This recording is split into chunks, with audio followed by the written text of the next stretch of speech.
उत्तराखंड में मैं हूं आपके साथ ऋतुश्री पथरिया। खबरों की शुरुआत से पहले एक नजर हेडलाइंस पर। स्वाभिमान मोर्चा ने उठाया भू कानून का मुद्दा, सरकार पर लगाया जनता को ठगने का आरोप। पौड़ी की उपेक्षा के लिए भाजपा और कांग्रेस को ठहराया जिम्मेदार।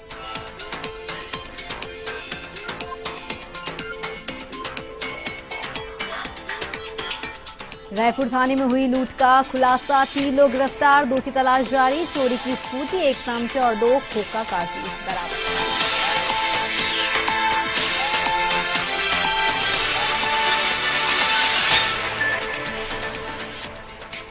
काशीपुर में चैती मेले की तैयारियां शुरू, आयोजन को लेकर हुए टेंडर, व्यापारियों में छाई खुशी की लहर।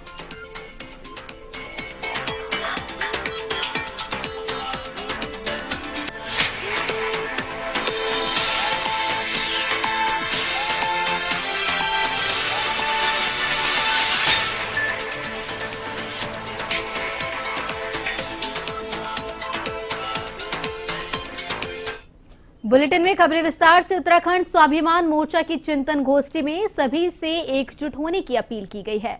इस दौरान पौड़ी की उपेक्षा के लिए वक्ताओं ने भाजपा और कांग्रेस को जिम्मेदार बताया। कहा कि भू कानून के नाम पर प्रदेश की जनता को ठगने का काम किया गया है। मंगलवार को प्रेक्षागृह में आयोजित गोष्ठी में मोर्चा के प्रदेश अध्यक्ष बॉबी पंवार ने कहा कि प्रदेश निर्माण के बाद पौड़ी मंडल मुख्यालय की बड़ी दुर्दशा हुई है।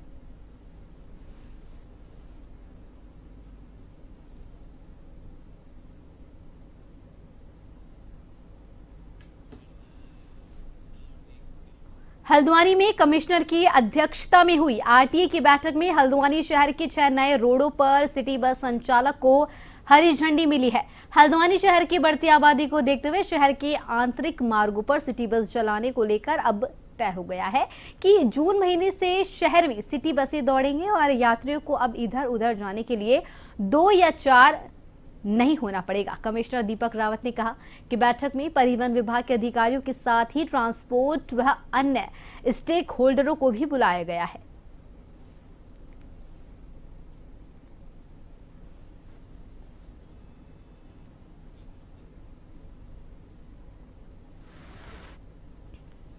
आरटीए की बैठक आज हुई है।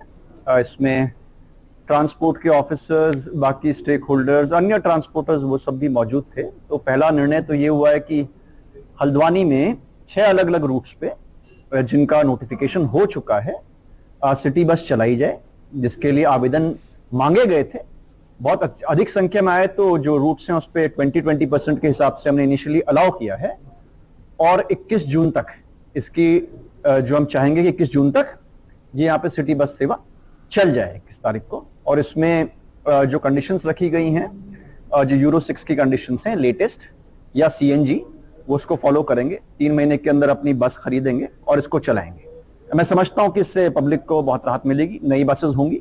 और हल्द्वानी में बहुत से कामगार लोग हैं, वर्किंग विमेन हैं, वर्किंग मैन हैं, उनके लिए सेवा नियमित रूप से चलेगी तो शहर को इसका लाभ मिलेगा। सिमिलरली नैनीताल में भी, क्योंकि वहां पे पूर्व में एक ऑनरेबल हाई कोर्ट की ओर से एक स्टे है फ्रेश परमिट्स पे, लेकिन ये आरटीए को लगा कि इसमें अगर हम छोटी बसेस चलाते हैं 12-15 सीटर्स की, तो इससे जो व्हीकलर लोड है नैनीताल का वो घटेगा। तो उसमें अभी ये तय हुआ है कि एक हम एप्लीकेशन मूव कर लेंगे ऑनरेबल हाई कोर्ट पे और रिप्रेजेंट करेंगे कि इसकी परमिशन हमें मिल जाए और तदुपरांत इसको किया जाए। आगामी पर्यटन सीजन की तैयारियों और मूलभूत सुविधाओं को बेहतर बनाने के लिए मसूरी के एसडीएम अनामिका सिंह ने एक बैठक ली, जिसमें सड़क, पानी और बिजली से जुड़े काम समय पर पूरे करने पर जोर दिया गया है। बैठक में विभिन्न विभागों के अधिकारियों ने भाग लिया। एसडीएम मसूरी ने बताया कि मसूरी में पेयजल की दिक्कत ना हो, जिसको लेकर उनकी ओर से गढ़वाल जल संस्थान के अधिकारियों को पेयजल संबंधित सभी कार्य करने के साथ ही पानी का सही तरीके से डिस्ट्रीब्यूशन करने के भी निर्देश दिए गए हैं।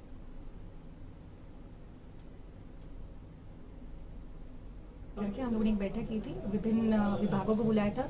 यहाँ पे हमारे जो भी स्टेक होल्डर्स हैं, होटल, टैक्सी, व्यापार, हमने सभी को बुलाया था यहाँ पे। और हम लोगों ने सभी की जो भी पॉइंट्स थे उनको नोट किया। जैसे पीडब्ल्यूडी की हमारी जो रोड बन रही है मोतीलाल नेहरू रोड, जिसमें काफ़ी पैच वर्क पहले हुआ है, लेकिन अभी रोड क्योंकि सैंक्शन हो गई तो वो रोड तैयार हो जाएगी। इसमें जो हमारा जहाँ जहाँ पे पानी की समस्याएं हैं, जो जल निगम की रोड कटिंग कहीं पे हो रही है, तो वहाँ पे भी वो ठीक किया जाएगा। यूपीसीएल को भी डायरेक्शंस दिए गए हैं कि जो भी पोल्स हैं हमारे, जो भी लाइन्स हैं जिनको अंडरग्राउंड करना है, वो भी स्टेटस हमसे एक बार अपडेट दें हमको कि उसमें क्या प्रोग्रेस रहेगा। तो इसी प्रकार से हमने अलग अलग डिपार्टमेंट्स को प्रॉपर निर्देश। रुद्रपुर में रोडवेज की जमीन पर कब्जा करने वाले लोगों से रोडवेज के अधिकारियों ने प्रशासन और पुलिस की टीम के साथ मिलकर कब्ज मुक्त कराया है। इस दौरान टीम की ओर से कई पक्के निर्माण को ध्वस्त किया गया। जानकारी के अनुसार पहले ही अतिक्रमणकारियों को नोटिस दिया गया था।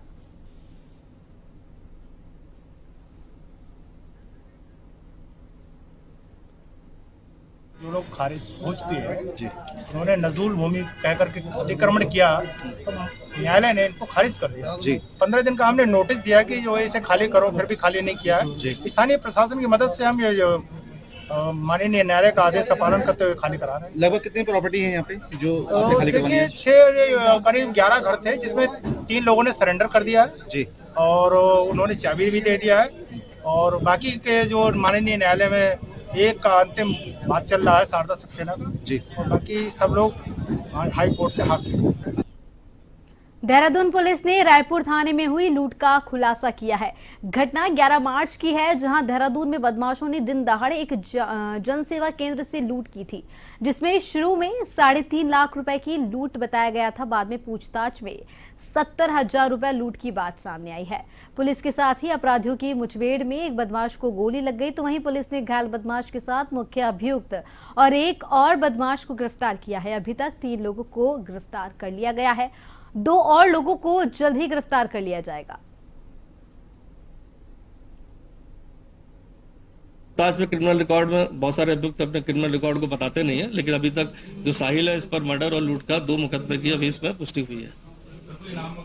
डेफिनेटली जिस तरह से टीम देखा जाए तो बदमाशों ने काफी प्लानिंग के साथ अपनी आइडेंटिटी को छुपाने का हर जगह मास्क पहन कर आना, साथ ही साथ हथियारों का प्रयोग करना, और वाहन का भी देखा गया है कि घटना के लिए अपने वाहनों का प्रयोग न करके चोरी के वाहन का प्रयोग करना। तो सारी चीजों को देख के लगता है कि टीम ने काफी इसमें वर्कआउट किया है। चूंकि जिस तरह से बीच में होली का त्यौहार आ गया, इसके कारण हमारी टीमें 2-3 दिन जो है उसमें वहां पर गाँव में बहुत ज्यादा जानकारी नहीं कर पाई, लेकिन जिस हिसाब से देखा जाए कि विद इन अ वीक इसको अनावरण किया गया और कल भी जिस दिलेरी से और जिस तरह से मुस्तैदी से रात में कार्रवाई की गई, तो डेफिनेटली इनाम लायक है। इसमें 25,000 की तरफ से मेरी तरफ से इनको नकद इनाम दिया। नजीबाबाद से हरिद्वार की ओर आ रही एक कार अनियंत्रित होकर 30 फुट गहरी खाई में जा गिरी। इस हादसे में कार में सवार दंपति और बेटा घायल हो गया। तीनों की हालत सामान्य बताई जा रही है। चौकी चंडीघाट पुलिस ने मौके पर पहुंचकर तीनों घायलों को गाड़ी से बाहर निकाला और एम्बुलेंस की मदद से उन्हें अस्पताल भिजवाया।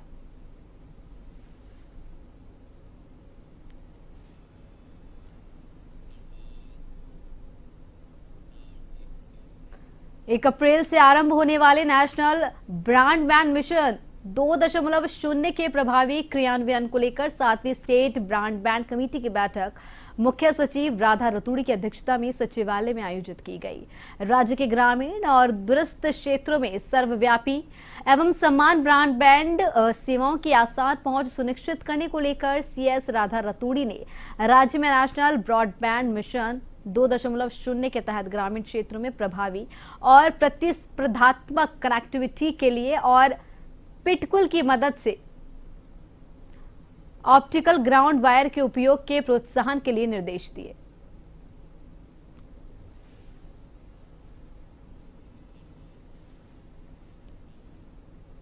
जिला मुख्यालय में उत्तराखंड जल संस्थान संविदा श्रमिक संगठन के आह्वान पर अधिशासी अभियंता कार्यालय परिसर पौड़ी में संविदा श्रमिकों का चल रहा धरना प्रदर्शन चल रहा है। तो बता दें कि अधीक्षक अभियंता जल संस्थान के आश्वासन के बाद स्थगित हो गया। आज संविदा श्रमिकों ने मामले में जल संस्थान के अधीक्षण अभियंता प्रवीण कुमार सैनी से मुलाकात की और संबंधित ठेकेदार की मौजूदगी में अधीक्षण अभियंता के साथ संविदा श्रमिकों की बैठक हुई, जिसमें संविदा श्रमिकों ने संस्थान प्रशासन पर श्रमिकों के हितों से खिलवाड़ किए जाने का आरोप लगाया है।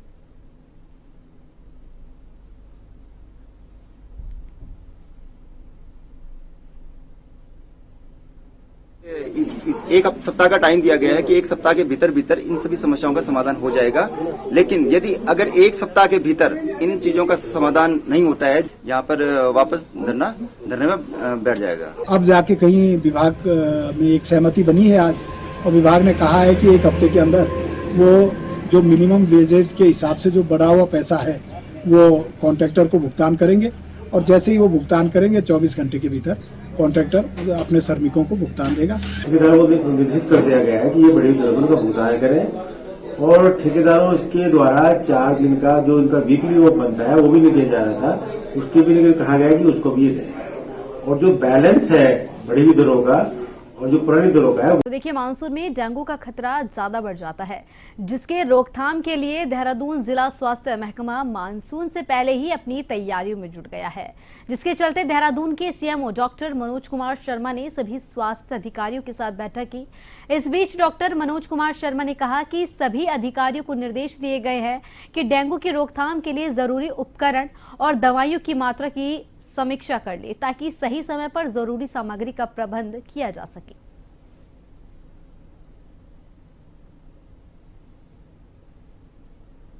कल ही मैंने हमारी मंथली रिव्यू मीटिंग थी, तो कल उसमें डेंगू के बारे में भी चर्चा की गई, और मेरे द्वारा ये निर्देश दिए गए हैं अभी कि हमें जितना भी लॉजिस्टिक है, जो भी हमें आवश्यकता है उसको देख लें कि आवश्यकता हमारी वो जो चीज़ें हैं वो हमारे पास में है कि नहीं है। जो फॉगिंग मशीन है, जो केमिकल है, मॉस्किटो नेट है, ऑल आउट है, तो ये सब चीज़ें हमारे पास जो होनी चाहिए वो है कि नहीं है, और जो हमारी रिक्वायरमेंट है उसके हिसाब से पूरा मार्च में उस चीज़ को देख लें, अपनी लॉजिस्टिक को उसको कंप्लीट कर लें।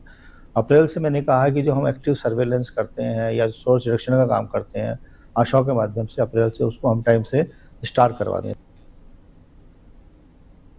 मसूरी सामाजिक संस्था रोबस्ट वर्ल्ड आगामी 20 अप्रैल को पुरुषों के अधिकारों की रक्षा करने के उद्देश्य को लेकर मसूरी से देहरादून तक रन फॉर मैन दौड़ का आयोजन करेगी। वहीं संस्था की ओर से स्वतंत्रता सेनानियों की याद में 24 अगस्त को ऑनरेरी अवार्ड 4.0 समारोह का आयोजन करेंगे, जिसमें समाज के विभिन्न क्षेत्रों में उत्कृष्ट कार्य करने वालों को सम्मानित किया जाएगा। का आज एक शुभारंभ करा गया है, जिसमें समाज के विभिन्न क्षेत्रों के जो लोग जो अच्छे कार्य कर रहे हैं, जो विभिन्न क्षेत्रों में लोग अपना दायित्व निभा रहे हैं, अपनी दैनिक जीवन चर्या को छोड़ते हुए समाज के हित में काम कर रहे हैं, उन लोगों को चिन्हित कर उन लोगों के नामांकन बुलाकर ऐसे लोगों को प्रोत्साहित करने का कार्य किया जाता है रोबोस्ट वर्ल्ड द्वारा, शुभ विष्णु जी द्वारा, और एक बहुत ही सराहनीय कार्य है जो वो कर रहे हैं एक छोटी सी उम्र में। और ये in the memory of our freedom fighters, हमारे स्वतंत्रता सेनानियों की याद में होता है, ताकि जो हमारी आने वाली पीढ़ी है उन्हें भूले ना। सिर्फ 15 अगस्त या 26 जनवरी तक वो एक जगह तक ना रुके और आगे भी ये काम होते रहें, इसलिए हमने ऑनरी अवार्ड सेरेमनी करी है। और जैसे कि आपको पता है कि आज से लेके जब तक ऑनरी अवार्ड होती नहीं है तब तक SSYA social service youth awards भी हम कर। ट्रांजिट कैंप थाना पुलिस ने महिला की तहरीर पर आरोपी भाजपा पार्षद और उसकी पत्नी के खिलाफ मुकदमा दर्ज कर लिया है। पुलिस के मुताबिक मूल रूप से जनपद पिथौरागढ़ के बैरीनाग और हाल जनपद रोड ट्रांजिट कैंप निवासी एक महिला ने पुलिस को तहरीर दी कि महिला का आरोप है कि पार्षद शिव कुमार गंगवार ने छेड़छाड़ कर अभद्रता की है। उधम सिंह नगर एसपी क्राइम निहारिका तोमर ने बताया कि महिला की तहरीर के आधार पर पार्षद शिव कुमार गंगवार और एक महिला पर संबंधित धाराओं में मुकदमा दर्ज कर लिया गया है। अब आगे की कार्रवाई की जाएगी।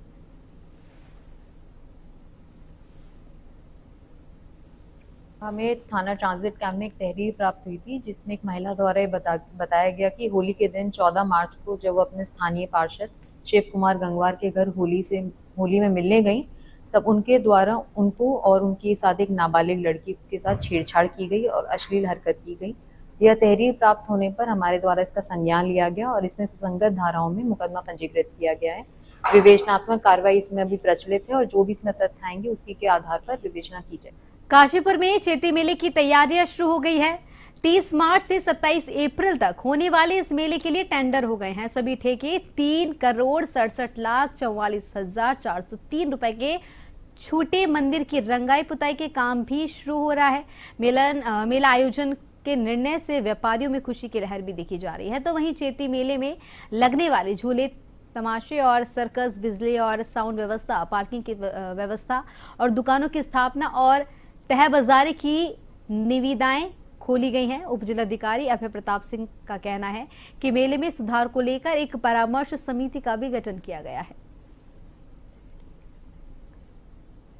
आपको कि चैती मेला 2025 30 मार्च से लेके 27 अप्रैल तक आयोजन होना है। इस आयोजन को लेके जो वहाँ पे विभिन्न तैयारियाँ होती हैं, जैसे टेंट बैरिकेडिंग, दुकानें लगाना, झूले लगाना, लाइट एंड साउंड और पार्किंग, इन सारी व्यवस्थाओं को लेके जिलाधिकारी के महोदय के निर्देश के क्रम में टेंडर की प्रक्रिया की जाती है। आज टेंडर खोला गया है। टेंडर में जो दुकानों का टेंडर है वो 2 करोड़ 21 लाख में, वाहन पार्किंग का 14 लाख 80 हज़ार में, विद्युत और साउंड का 21 लाख का, झूला तमाशा का 1 करोड़ 64 लाख के आसपास, और टेंट बैरिकेडिंग का चूँकि हमें 3 उसमें आवेदन नहीं मिले, इस वजह से उसका री टेंडर हम करा रहे हैं। और रुद्रपुर नगर निगम के भाजपा पार्षद शिव कुमार गंगवार पर गंभीर आरोप लगे हैं। उन पर होली के दिन ट्रांजिट कैंप क्षेत्र में रहने वाली एक महिला और नाबालिग युवती ने उन पर अश्लील हरकतें करने का आरोप लगाया है। इस मामले की जांच आईपीएस अधिकारी और एसपी क्राइम निहारिका तोमर ने की। प्रारंभिक जांच में मिले साक्ष्यों के आधार पर पुलिस ने पॉक्सो एक्ट के तहत मुकदमा दर्ज कर लिया है। कांग्रेस ने इस मामले में आरोपी की गिरफ्तारी न होने को लेकर सवाल उठाए हैं, तो बीजेपी जल्द कार्रवाई की बात कर रही है। देखिए, भारतीय जनता पार्टी राष्ट्रीय पार्टी है और अनुशासित पार्टी है, और अनुशासित पार्टी होने के नाते, क्योंकि राष्ट्रीय पार्टी में एक बहुत बड़ा परिवार है, और परिवार में जब कभी इस तरह की कोई बातें आती है तो उसमें वो एक जांच का विषय होता है, और जांच करने के बाद अगर कोई किसी भी प्रकार की गलतियां पाई जाती है या कोई त्रुटि पाई जाती है तो उसमें पार्टी अपना काम करती है और अनुशासनात्मक कार्रवाई करके उनके खिलाफ कार्रवाई करती है, क्योंकि पार्टी संगठन चलता है और संगठन हमेशा संविधान पर चलता है, और संविधान के तहत ही भारतीय जनता पार्टी हमेशा अपना काम करती है। भाजपा के साइट और चंपावत के मंडल अध्यक्षों, लालकुआं दुग्ध संघ अध्यक्ष मुकेश बोरा और आदित्य राज सैनी, जो इनका ओबीसी प्रकोष्ठ का सदस्य है बहादुराबाद का, इन चारों के ऊपर नाबालिग बच्चियों के साथ दुराचार का आरोप पुष्ट होने के बाद अब एक और भाजपा नेता पर आरोप लगा है। पॉक्सो एक्ट के तहत मुकदमा दर्ज हुआ है। रुद्रपुर के वार्ड नंबर 8 से पार्षद शिव कुमार